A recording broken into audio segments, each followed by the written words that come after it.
JJ के मोजीरो chapter 2 की official translation आ चुकी है एंड हियर वी आर। लेकिन उससे पहले चैप्टर 1 को समअप कर लेते हैं, जिसमें हमें बताया जाता है कि ये ईयर है 2086 एंड एलियंस अर्थ के ऊपर आ चुके हैं, जो अभी नेवाडा के ऊपर है। एंड ये एलियंस अपने आप को सिमूरिया बुलाते हैं और इनकी इस स्पेसशिप में ये टोटल 50,000 लोग हैं जो अर्थ पर रिफ्यूजी बन के आए हैं और इन्हें प्रोटेक्शन चाहिए। वो किससे, वो तो नहीं पता। जहाँ इन सुमेरियंस को पता चलता है कि जापान की एक रेस उनकी जैसी पावर होल्ड करती है, जो कौन है, अपने जुजुत्सु सोर्सरर्स। तो ये मारू को उनके बारे में और जानने के लिए बोलते हैं। इधर हमें यूता और माँ की ग्रैंड चाइल्ड दिखाए जाते हैं, जिसमें यूका और यूता की काफी अच्छी बॉन्डिंग है और माँ की और सुरुगी की काफी अच्छी बॉन्डिंग है, जिसका एक मेन रीजन ये भी हो सकता है कि सुरुगी माकी की तरह एक कर्स एनर्जी यूज नहीं कर सकता, बट उसके पास एक स्पेशल बॉडी है। वहीं यूका के पास यूता की तरह काफी ज्यादा ही कर्स एनर्जी है, इसीलिए यूता अपनी यूका वाली रिंग यूका को दे देता है। जहाँ कुछ दिनों बाद यूता की डेथ हो जाती है, जिसमें एक गोजो क्लैन की मेंबर यूका की रिंग उससे छीन कर उसके भाई सुरुगी को दे देती है। अब क्योंकि यूका कुछ कर नहीं पाती, तो वो अब और स्ट्रॉन्ग बनेगी और अपनी रिंग वापस लेके रहेगी। ऑन द सेम साइड सुरुगी को भी ये रिंग नहीं चाहिए, क्योंकि माकी ने बताया था कि उसको एक रिंग की कोई जरूरत नहीं है, वो वैसे ही बहुत पावरफुल है। बट क्योंकि उसके पास कर्स एनर्जी नहीं है, तो इसीलिए उसको ये रिंग दी गई है ताकि वो रिंग सुरुगी को प्रोटेक्ट कर सके। बट अब सुरुगी भी काफी प्रैक्टिस करके स्ट्रॉन्ग बनेगा और ये रिंग यूका को वापस कर देगा। इसी बीच इन दोनों के पास एक केस आता है जहाँ जापानीज बच्चे और जुजुत्सु सोर्सरर्स की ट्रैफिकिंग हो रही होती है। क्योंकि इनके पास काफी ज्यादा कर्स एनर्जी होती है, तो उन्हें एज ए रिसोर्स एनर्जी भी यूज किया जा सकता है। इस केस में इन दोनों के साथ में मारू भी होगा, जो इनकी बिल्कुल भी हेल्प नहीं करने वाला। वो तो यहाँ इनके बारे में और जानने आया है। और यूका सुरुकी के हिसाब से ये कोई फॉरेन जुजुत्सु सोर्सरर्स है, उन्हें नहीं पता कि ये एलियन है। जहाँ आगे उन दोनों भाई बहन की काफी लड़ाई हो जाती है और जब मारू ऐसा बोलता है कि वो इस केस में उनकी बिल्कुल भी हेल्प नहीं करने वाला, तो वो दोनों उसे छोड़कर भाग ही जाते हैं। बट थोड़ी देर बाद में यूका उसके पास आती है, के साथ थोड़ा टाइम स्पेंड करती है और अपने और सुरुगी के रिलेशन के बारे में बताती है। जहाँ मारू नहीं चाहता कि सुरुगी यूका फाइट करे, क्योंकि मारू की उसके भाई के साथ बिल्कुल भी नहीं बनती, वो भी बिना कोई रीजन के। इसीलिए मारू यूका की हेल्प करेगा इस केस को सोल्व करने के लिए। जहाँ अपना सुरुगी भी काफी इंटेलिजेंट होता है, तो वो सभी एक साथ ही एक ही जगह आ जाते हैं और उस जगह पर वो बैरियर लगा देते हैं। लेकिन उन तीनों के सामने ही एक बच्चा उस बैरियर को क्रॉस करके आगे जाता है, वो उसे रोक पाते। इतने में उस बच्चे के पीछे दो हाथ आते हैं और उसे टेलीपोर्ट कर लेते हैं। जहाँ अब सुरुगी भी जाता है उस बच्चे की हेल्प करने के लिए एंड और सुरुगी की जो कर्स ब्लेड्स हैं वो वहीं रुक जाती हैं। आगे हमें उस किडनैपर का सीन दिखाया जाता है, जिसने बच्चों को पॉलीथीन में पैक कर रखा है। वो आगे सुरुगी को बताता है कि ये उसकी लास्ट डील होने वाली है, क्योंकि अब अर्थ पर एलियंस आ चुके हैं। जिस पर सुरुगी बिल्कुल भी विश्वास नहीं करता, उसे एलियंस वाली बात एक रूमर ही लगती है। इतने में मारू की पावर की हेल्प से यूका भी वहां आ जाती है। अब क्योंकि यूका को चूल है, तो वो अपने एनिमी के सामने ही अपने भाई से लड़ने लग जाती है। बट सुरुगी उसे जल्दी हरा देता है, जो यूका को भी पता था। जहाँ आगे वो दोनों बहन भाई उस किडनैपर से फाइट करते हैं और उसे हरा भी देते हैं।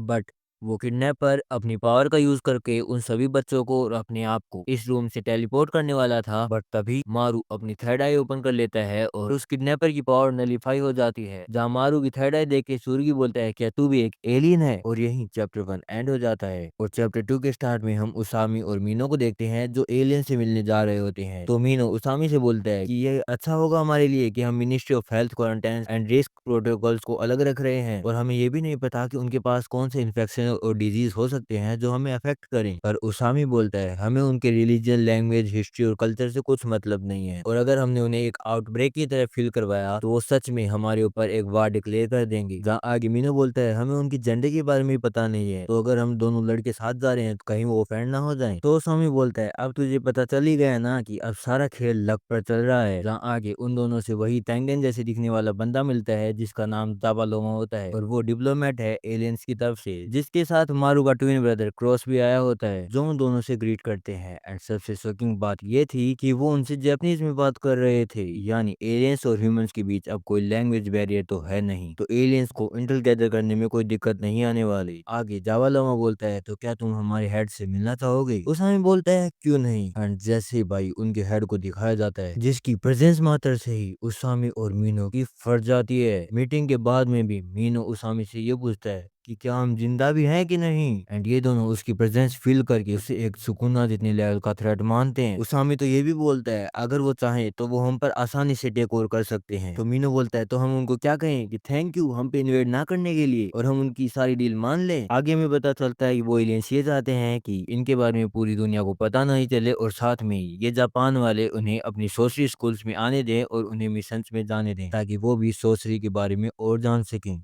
आगे ओसामी ये बोलता है कि मैं ये जॉब ओकोत्सु सिबलिंग को देना चाहता हूँ। यानी अभी तक की जो मीटिंग हमने देखी ये चैप्टर 1 के पहले से होगी, जिसके बाद ही मारू अपने ओकोत्सु सिबलिंग से पास आया होगा और उनके साथ उस केस पर गया होगा। जहाँ अभी मीनो बोलता है मुझे पता है ओकोत्सु सिबलिंग काफी टैलेंटेड है लेकिन ये कुछ ज्यादा यंग नहीं हो जाएंगे। तो ओसामी बोलता है सिमूरियंस इन्वेडर्स नहीं है, वो रिफ्यूजीज है। मीनो बोलता है हाँ अभी के लिए at this point of time वो रिफ्यूजीज हैं, लेकिन आगे का हमें कुछ नहीं पता। पर आगे ओसामी बोलता है कि 62 साल पहले जब वो पैरानॉर्मल रेजोल्यूशन हुआ था कि जापान सेल्फ सेटिस्फाइड हो गया था सिक्योरिटी ट्रीटी के बारे में और उसने नेशनलिज्म को ज्वाइन कर लिया था यूनाइटेड स्टेट्स की तरह, वो ये मिस्टेक्स दोबारा नहीं कर सकते। और अगर उन्होंने ऐसा किया या फिर एलियंस के बारे में लोगों को पता चला तो एक अल्टीमेट वार हो सकती है। तो उसामी बोलता है वॉर वही एक चीज है जो हमें बिल्कुल भी नहीं लानी है और हमें इसे अवॉइड करना होगा एट ऑल कॉस्ट। आगे मीनो उसामी से पूछता है तो क्या सच में हम जापान और पूरे वर्ल्ड की फेट टीनेजर्स के हाथ में देने वाले हैं। उसामी बोलता है हाँ क्योंकि हम अडल्ट सुमेरियंस की हार्ट्स को ओपन अप नहीं कर पाएंगे, हमें चाहिए होगी स्पिरिट ऑफ न्यू एरा जो होंगे ओकुत्सु सिबलिंग्स। और आगे हम उन दोनों को ही देखते हैं जहाँ सुरुगी युका को बताता है कि एलियंस आ चुके हैं और ये सब उसे उस कर्स यूजर ने बताए हैं। सुरुगी युका को ये भी बताता है जापान हेडक्वार्टर्स ने सुकुना के बाद सिर्फ इन एलियंस को ही एक स्पेशल ग्रेड का थ्रेट बताया है। अब सुकुना का नाम सुनते ही युका बोलती है वही जिसने ग्रैंडपा के फोरहेड पे उन्हें वो स्कार दिया था। सुरुगी युका को कंफर्म करने के लिए ये भी बताता है कि वो कर्स यूजर ट्रैफिकिंग छोड़ रहा है। जब कोई एविल गाई अपनी एविल चीज को छोड़ रहा होता है उसका एक रीजन है कोई और ज्यादा एविल चीज आ रही है। एंड वो ये भी बोलता है कि तुमने खुद मारू की वो थर्ड आई देखी। तो युका बोलती है थोड़े बहुत वियर्ड लुकिंग सोर्सरर भी होते हैं, इसीलिए अब वो दोनों चेक करना चाहते हैं। तो वो उसामी के पास तो जाते नहीं और सुरुगी मारू पर ट्रस्ट नहीं करता, इसीलिए वो उस कर्स यूजर के पास जाते हैं जिसको भी पता था कि ये दोनों उसके पास जरूर आएंगे। जहाँ वो दोनों कुछ सिबलिंग्स उस कर्स यूजर से पूछते हैं कि तुझे कैसे पता कि एलियंस आ गए हैं। तो वो कर्स यूजर बताता है कि ये सब मैंने गवर्नमेंट की इन्फो जो लीक हुई थी उससे पता चला है और जब से गवर्नमेंट एआई को यूज कर रही है अपने सिस्टम में तो ये चीज ऐसे लीक होती रहती है और अगर उन्हें ये लीकेज बंद करनी है तो उन्हें फिर से पेन पेपर पर आना होगा। जहाँ वो कर्स यूजर उन्हें बताता है कि वो एलियंस अपने आप को सिमूरियंस बुलाते हैं। तो युका को कुछ समझ नहीं आता और वो ये सब पर भरोसा नहीं करती। तो वो कर्स यूजर बोलता है तुम्हारा पूरा दिन सुपर नेचुरल पावर पर चलता है और तुम सुपर नेचुरल चीज पर ही विश्वास नहीं करना चाहते। जिसके बाद वो कर्स यूजर उन्हें ये भी बताता है कि वो यहाँ एक स्पेसशिप में है जिसमें टोटल 50,000 सिमूरियंस हैं। सूरी बोलता है इतने सारे, एंड अगर वो इतने सारे हैं भी तो उनकी स्पेसशिप हमें दिख क्यों नहीं रही, वो तो काफी बड़ी होनी चाहिए। तो वो कर्स यूजर उन्हें बताता है कि वो एक बैरियर टेक्निक यूज करते हैं लाइक ए कर्टन। जहाँ सुरुगी उस कर्स यूजर से बोलता है वो इतने सारे हैं तो उस स्पेसशिप में सेल्फ सफिशिएंट होंगे लेकिन उसकी भी एक लिमिट होगी और उन्हें रिस्टॉक भी करना पड़ेगा। तो वो कर्स यूजर उन्हें बताता है कि ये कल रात को 8 बजे इस माउंटेन पर होने वाला है और जब वो अपना स्टॉक भरें तो शायद उनका बैरियर हटेगा थोड़ी देर तो तुम उनकी स्पेसशिप देख पाओ। तो अपने ओकोत्सु सिबलिंग्स उस माउंटेन पर जाते हैं। तो युका सुरुगी से पूछती है हम माउंटेन के टॉप पर ही क्यों जा रहे हैं। तो सुरुगी बताता है अरे बेको जब हम माउंटेन और एक स्पेसशिप की बात कर रहे हैं तो ऑब्वियस है ना हमें माउंटेन के टॉप पर ही जाना होगा। आगे युका की नजर उस रिंग पर पड़ती है जिसे देख के सुरुगी बोलता है मैं ये रिंग नहीं देने वाला। जो ये टॉप 3 क्लैंस है उन्होंने ग्रैनी को एक फेलियर की तरह ट्रीट किया बट उन्होंने कभी गिव अप नहीं किया और उन सभी को चुप कर दिया अपनी ट्रू पावर से। तो युका बोलती है चुप कर देना, वो अपने क्लैन को खत्म कर देना नहीं था क्या। तो सुरुगी बोलता है मैं भी बस उतना ही पावरफुल बनना चाहता हूँ। जो सुन के युका भी समझ जाते हैं वो दोनों स्ट्रॉन्ग बन रहे हैं इस रिंग के लिए। सुरुगी इस रिंग को युका को वापस देना चाहता है और युका स्ट्रॉन्ग बन रही है ताकि वो अपनी रिंग सुरुगी से वापस ले सके।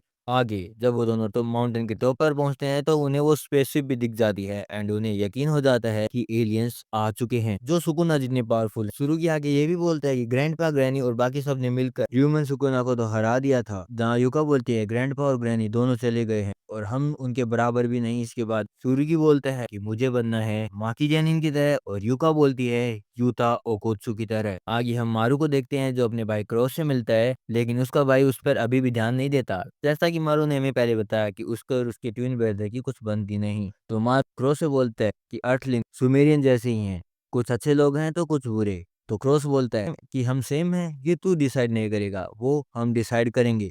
तो तू जब तक हम ना कहें उनके साथ ही काम करेगा। जो बोलते हुए क्रॉस जा रहा होता है तो मारू पूछता है, तू वापस शिप पर नहीं जाता? क्रॉस बोलता है, मेरी भी एक जॉब है।